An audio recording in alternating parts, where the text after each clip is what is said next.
IPL season వచ్చిందంటే చిన్న పెద్ద తేడా లేకుండా తమ అభిమాన ఆటగాడిని ప్రత్యక్షంగా చూసేందుకు ఉత్సాహం చూపిస్తారు. ఇందుకోసం టికెట్ కు ఎంత ఖర్చు చేసేందుకైనా వెనుకాడరు. అయితే జీఎస్టీపై కేంద్రం తీసుకున్న తాజా నిర్ణయం క్రికెట్ ప్రియులకు ఆందోళన కలిగిస్తుంది. ప్రత్యక్షంగా చూడాలనుకునే భారత క్రికెట్ అభిమానులకు కేంద్రం నిర్ణయం చేదువార్తగానే చెప్పొచ్చు. వచ్చే ఐపీఎల్ సీజన్ నుంచి టికెట్ల ధరలకు రెక్కలు రానున్నాయి. కేంద్ర ప్రభుత్వం ఐపీఎల్ టికెట్లపై జీఎస్టీని 28 నుంచి 40% పెంచడమే ఇందుకు కారణం. క్యాసినోలు, రేస్ క్లబ్లు, ఐపీఎల్ వంటి క్రీడా ఈవెంట్ ప్రవేశానికి 40% జీఎస్టీ ఉంటుందని కేంద్ర ఆర్థిక మంత్రిత్వ శాఖ ప్రకటించింది. ఇప్పటి వరకు ఐపీఎల్ టికెట్ ధర 500 ఉంటే 28% జీఎస్టీతో 640 చెల్లిస్తున్నారు.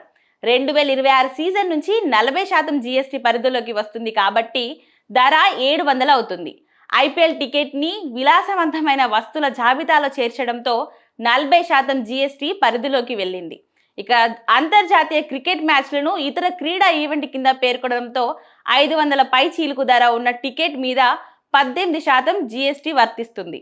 500 కంటే తక్కువ ధర కలిగిన టికెట్స్ కు మాత్రం జీఎస్టీ ఉండదు.